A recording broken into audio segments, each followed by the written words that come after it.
Well, thanks very much, and thanks for having me. There are challenges, but there are opportunities as well. And let me maybe start with a paradox here. Small islands have challenges. They are disconnected from the rest of the world. They cannot have a grid or interconnection with others, so they operate on a small scale. They have limited resources in terms of their capacity to attract or retain specialized skills. So the whole challenge of moving to renewable energy is actually is a very big challenge to them, right? At the same time, the way the industry is going, costs are going down, scale matters much less. It doesn't matter if you implant solar power, for instance. Connectivity is less of a concern, and so there's a huge opportunity for them to actually benefit from this renewable energy change.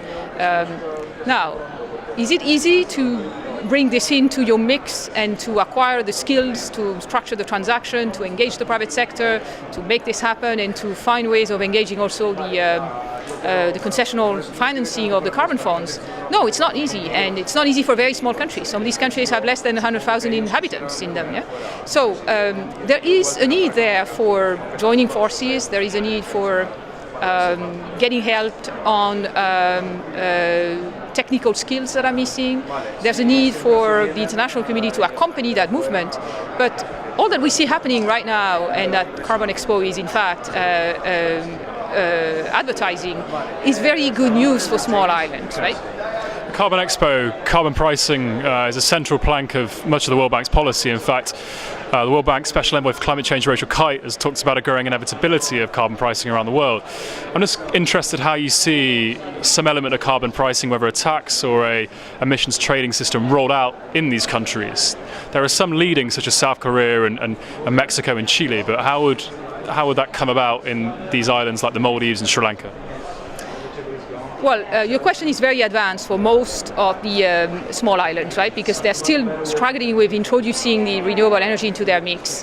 And their capacity to go out and participate into the carbon markets is actually more of a challenge now. That being said, Sri Lanka, for instance, has been having a carbon fund for quite a while and has been using it on a national basis to try to develop an incentive and a practice that will eventually allow it to participate as it shifts to more renewable energy in the mix, possibly into carbon markets, right?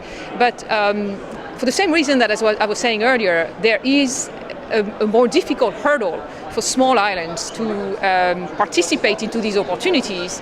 I think the next hurdle is to participate into the carbon trading, which requires even more of this insertion. Yeah? So you would say there's an unstoppable tide of carbon pricing. It's gathering pace, and it's eventually at some period of time it will reach these countries.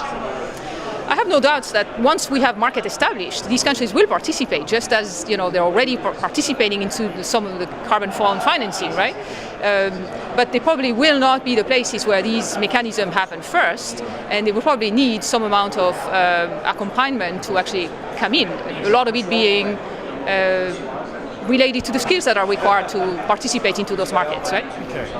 But that's not actually, I haven't done justice to your first question.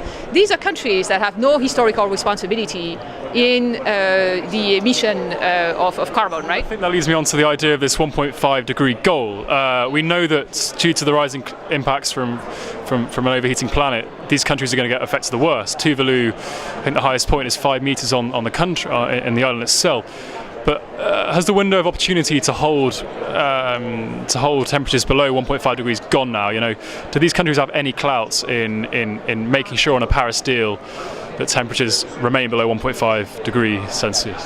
Well, there are 51 small island countries, and together they have a voice. They have a vote in the United Nations. They have the opportunity to join around the common themes that are relevant to their challenges. As I was saying earlier, they have no responsibility in the historical accumulation of challenges in this respect. They still have a minor contribution to emissions, but they are frontline when it comes to the risks, the adverse impact of climate change. So do they realistically think, though, that they can hold temperatures below 1.5 degrees? Well, that's a question that bigger countries have to answer first, right? Because you cannot, in that sense, expect that seeds will be able to implement solutions to deal with systems that are, so much bigger.